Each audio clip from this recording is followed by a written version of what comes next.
চোখের বালি। এই নীলাম্বরীর শাড়ি কানা তোর গায়ে বাড়ি ভালো মানাবে রে মা। মইনের এটা খুব পছন্দের রং। দেখবি ও তোর দিক থেকে মুখ ফেরাতে পারবে না, পারবে না।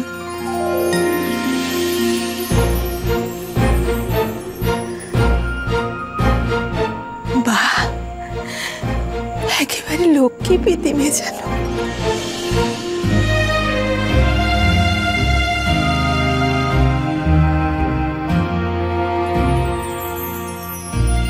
শোন মা, আজ তোর জীবনের সবচেয়ে বড় পরীক্ষা রে মা, সবচেয়ে বড় পরীক্ষা। তোকে যেভাবেই হোক, যেমন করেই হোক, স্বামীর মন জয় করতেই হবে, করতেই হবে। তাকে তাকে সোহাগ করে, যত্ন করে একেবারে আঁচলে বেঁধে ফেলতে হবে রে মা। হ্যাঁ, বেঁধে ফেলতে হবে।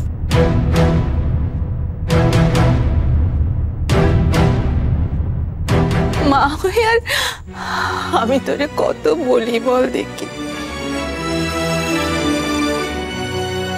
চল মা, চল, ওর দিকে ওঠ।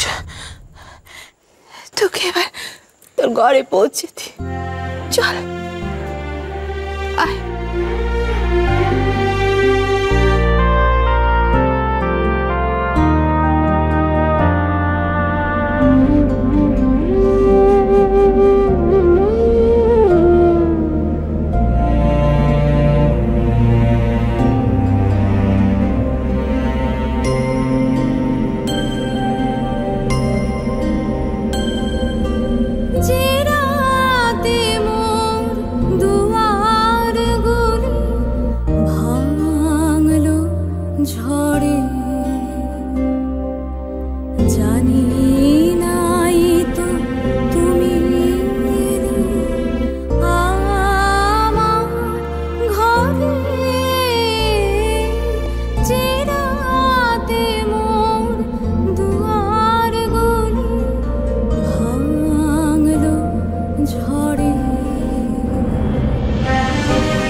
দেখো আশা, দেখো তোমার জন্য কি সুন্দর দুটো বড়বউয়ের পুতুল এনেছি।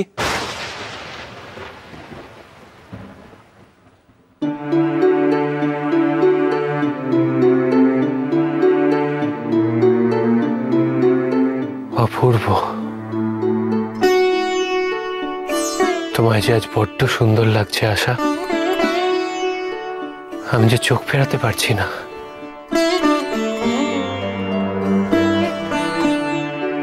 কাছে এসো। আজ তোর জীবনের সবচেয়ে বড় পরীক্ষা রে মা, সবচেয়ে বড় পরীক্ষা।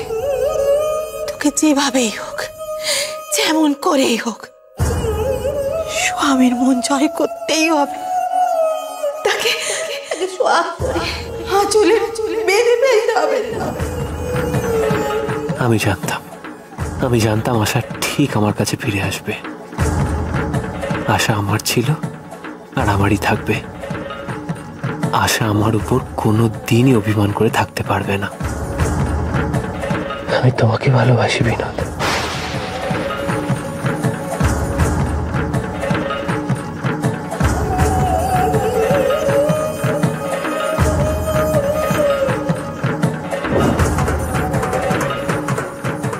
কি হলো আশা, দাঁড়িয়ে রইলে যে? কাছে আসবে না? সবার আগে তুমি একটা মানুষ, তারপর তুমি মহিন্দার স্ত্রী। প্রতিটা মানুষের নিজের সম্মান, নিজের অধিকার সবার আগে। আমি প্রার্থনা করি বউঠান, আর যেন এক নতুন আশালতার জন্ম হয়। আশা, আমায় আপনি মাফ করবেন। মাপ? আশা, মাপ তো আমার চাওয়ার কথা। অন্যায় আমি করেছি, তাই আমি মাপ চাইব। যা শাস্তি দেবে আমায় দাও তুমি আশা। আপনি আমার স্বামী, আপনি কেন আমার কাছে মাপ চাইবেন? আপনাকে শাস্তি দেব অমন কথা যে আমি কখনো ভাবতে পারিনি। আমার শরীর, মন, সবকিছুর উপরে আপনার অধিকার আছে, কিন্তু তবু আমি আপনাকে সেই অধিকার দিতে পারছি না। তাই আমি আপনার কাছে মাপ চাইছি।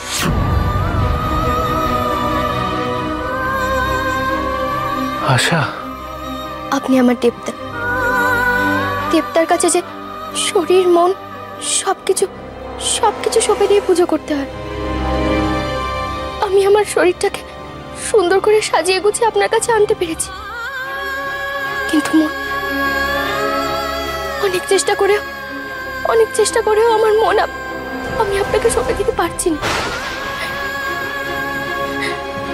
আর মন ছাড়া শুধু শরীরটুকু আপনাকে নিবেদন করলে যে দেবতার অপমান হয়, আর আমি আপনার অপমান কি করে করব?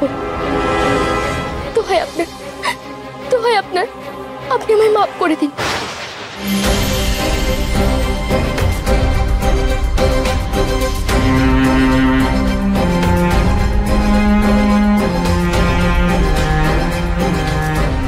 এ কোন আশা? এ কাকে দেখছি আমি? এ তো আমার সেই ছোট্ট আশা নয়।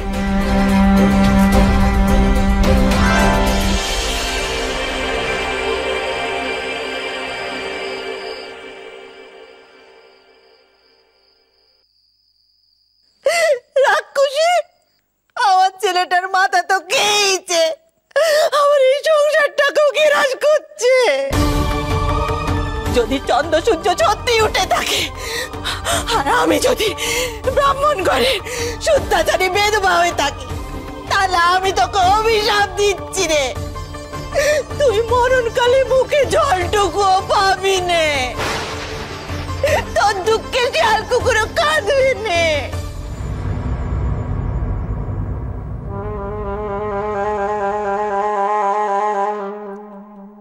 কি গো মেয়ে, তোমাকে যে একেবারে আকাশ থেকে মাটিতে এনে ফেললে এরা। কি নিষ্ঠুর সত্যি বাবা। আহা গো, বড্ড ব্যথা লেগেছে তাই না তোমার? কি চাই এখানে? কেন এসেছেন? ওই দেখো, তুমি হচ্ছে কি হদ্দ ভিখিরি। তোমার কাছে আমি কি চাইতে আসতে পারি বাচ্চা? এক্ষুনি এখান থেকে বিদেয় হন, নইলে কিন্তু ফল ভালো হবে না। ও মা গো, বিষ নেই কিন্তু কুলোপানা চক্করটা একবার দেখো। বলি লজ্জা হয় বলে কিচ্ছু নেই না তোমার শরীরে, কিচ্ছু নেই। থাকবে কি করে বলুন ছোট কাকিমা? এতদিন আপনার সাথে এক ছাদের তলায় থাকছি, ওসব তো আপনার থেকেই শেখা। কি আমার কাছ থেকে শিখেছো তুমি? যত বড় মুখ না তত বড় কথা। কি ভেবেছো তুমি? তোমার এই ঘোমটার তলায় খ্যামটা নাচ না আমি চিরদিনের মতো ঘুচিয়ে দেব। বেশি মুখ নেড়েছো কি আমি হাটে হাঁড়ি ভেঙে দেব। তখন এই গুদম ঘর কেন, গাছতলাতেও তোমার জায়গা হবে না। ভিক্ষের পাত্র নিয়ে তোমাকে দুয়ারে ভিক্ষে করে খেতে হবে, ভিক্ষে করে। যা গিয়ে হাটে হাঁড়ি ফাটান, ওসবে আমি ভয় পাই না। আপনাদের মতো মশা মাছির কামড় আমার ভয় লাগে না। আর আমার কিছু বলার দরকার নেই, যা বলার আমার হয়ে মহেন্দ্রবাবুই বলবেন। তখন দেখবেন আমি ভিক্ষা করি নাকি গিয়ে গাছতলায় দাঁড়াই।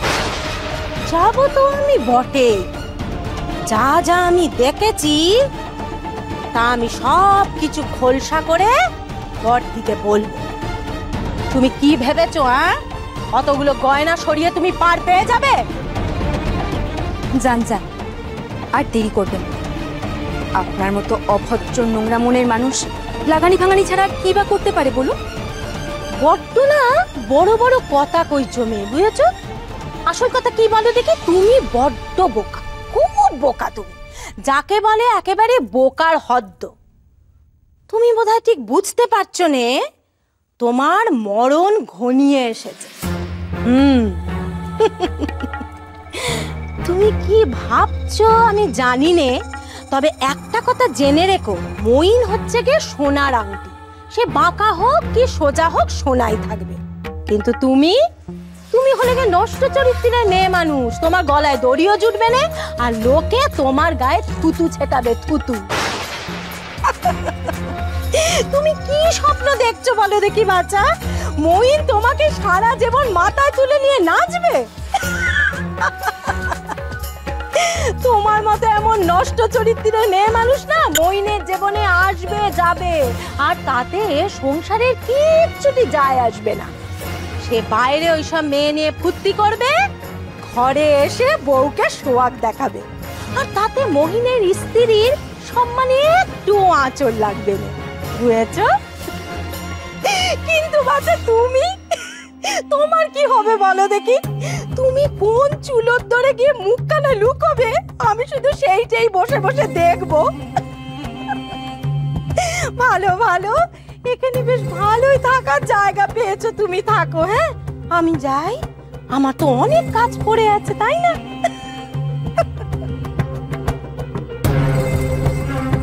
আমি নষ্টা, আমি পাপী, আর তুমি খুব সাধু, তাই না মহেন্দ্রবাবু?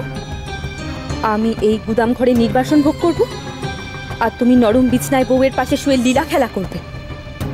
আমার সাথে ফুর্তি তুমিও করেছো। আমি যদি পাপী হই, তাহলে তুমিও পাপের ভাগীদার। তাহলে আমার জন্য শুধু শাস্তি কেন? দু নৌকায় পা দিয়ে আমি তোমাকে চলতে দেব না, কিছুতেই না।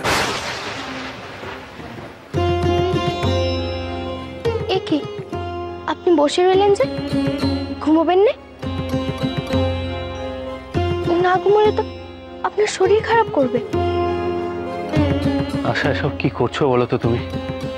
হঠাৎ করে মাটিতে মাদুর, বালিশ, চাদর এসব বিছলে কেন? এখানে আমি শোবো। আশা, আশা দেখো, আমি জানি তুমি আমার উপর খুব রাগ করেছো, কিন্তু তাই বলে এইভাবে তুমি আমায় সাজা দেবে? ছি ছি, আপনি আমার স্বামী, আপনাকে শাস্তি দেওয়া আমায় সাজে না। আমি আপনার দাসী, আপনার পায়ের নিচেই তো আমার ঠাই। অসম্ভব আশা, অসম্ভব, এটা হতে পারে না। আমি সারা রাতই পালঙ্কের ওপর শুয়ে থাকবো আর তুমি মাটিতে? আশা, তুমি যে আমার... না না, এ হয় না, তুমি মাটিতে শোবে না। আমি আপনাকে আমার দেবতা বলে মানি, কিন্তু সেই দেবতাকে তো সর্বস্ব দিয়ে পুজো করতে হয়, সেবা করতে হয়, তা আমি পারলুম না। আমি হতভাগিনী, আমি নিজেকে আপনার মতো করে তৈরি করতে পারি। আপনি চাইলে আমাকে এ ঘর থেকে বার করে দিতে পারেন। আপনি যা বলবেন, যেমনটা বলবেন আমি করব। এসব তুমি কি বলছো আশা? তুমি কেন এই ঘর থেকে যাবে? তোমার জন্য কত যত্ন করে একটা জিনিস এনে এই ঘরটা আমি সাজিয়েছি। এটা যে তোমার ঘর আশা। সে তো আমিও কত যত্ন করে, কত ভালোবেসে পুতুল খেলতুম, পুতুলের বিয়ে দিতুম, ঘরকন্যা খেলতুম। কিন্তু আমি এখন অনেক বড় হয়ে গেছি, অনেক কিছু বুঝতে শিখেছি, তাই এখন আর আমি পুতুল খেলি না। আশা কি কথাগুলো শুধুই সরল মনে বলছে, নাকি সরল কথার আড়ালে বিদ্রুপ করছে আমাকে? এভাবে তো আশা কোনোদিনও কথা বলতো না। নিন, এবার আপনি শুয়ে পড়ুন, অনেক রাত হয়ে গেছে।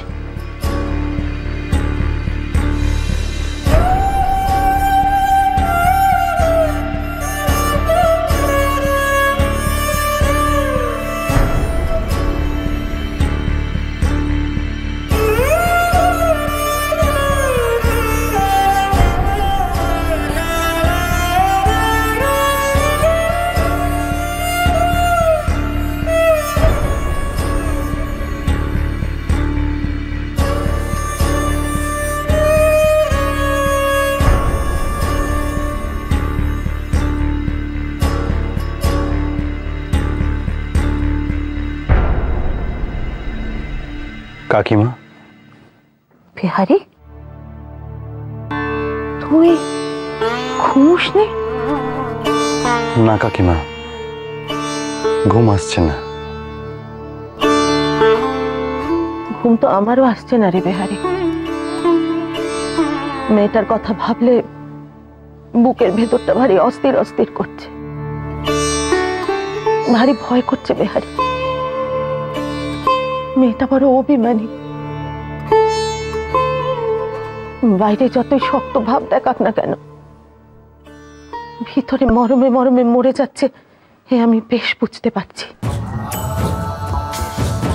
বিহারি, বিহারি, ওকে তো আমি ছোটবেলা থেকে চিনি।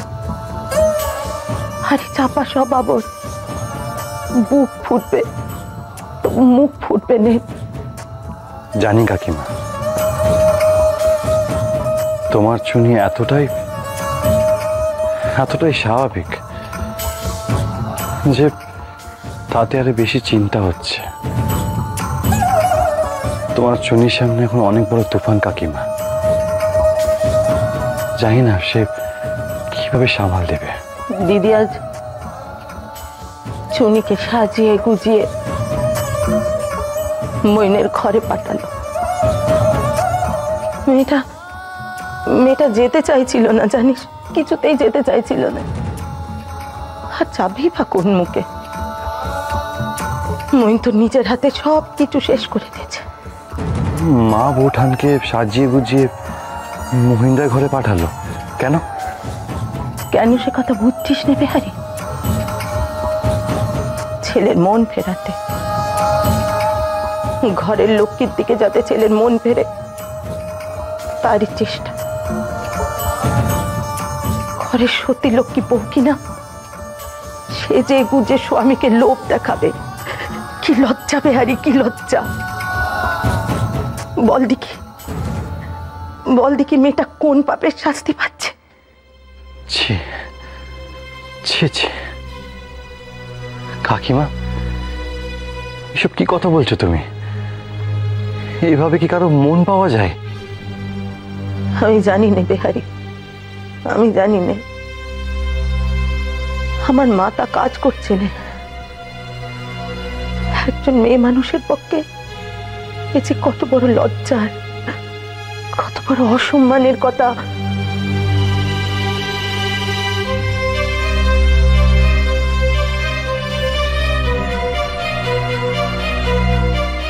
যত রাত বাজছে আমার ভেতর ভেতর যেমন অস্থির হয়ে উঠছে। কি করে ওই মানুষটার কাছে যাব? আমার ওই ঘরটিতে, ওই পালঙ্কে, ওই মানুষটার সাথে একসাথে কি করে রাত কাটাবো বেহাই ঠাকুরপো? অন্যায়,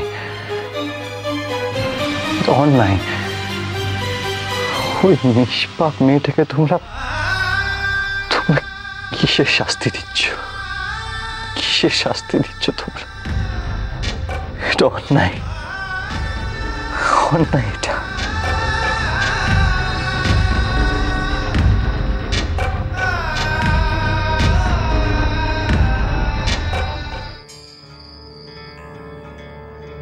তবে একটা কথা জেনে রেখো, মইন হচ্ছে গিয়ে সোনার আংটি। সে বাঁকা হোক কি সোজা হোক, সোনাই থাকবে। তোমার মতো এমন নষ্ট চরিত্রের মেয়ে মানুষ না মইনের জীবনে আসবে যাবে, আর তাতে সংসারের কিচ্ছুটি যায় আসবে না। সে বাইরে ওইসব মেয়ে নিয়ে ফুর্তি করবে, ঘরে এসে বউকে সোয়াগ দেখাবে। আমার জন্য ওই স্যাঁতস্যাঁতে গুদাম ঘর আর নোংরা মাদুর, আর তোমার জন্য সুন্দরী কচি স্ত্রী সমেত মকমলে বিছনা। না, এ হতে পারে না। এর জবাব তোমাকে দিতেই হবে মহেন্দ্রবাবু।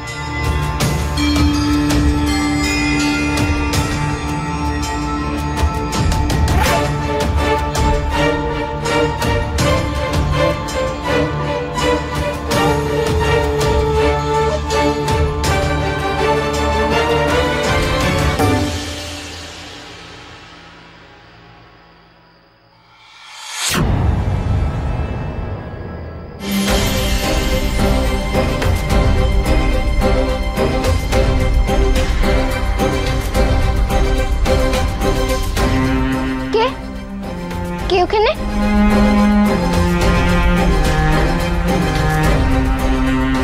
এত রাতে আবার কি এলো? আপনি ঘুমুন, আমি দেখছি।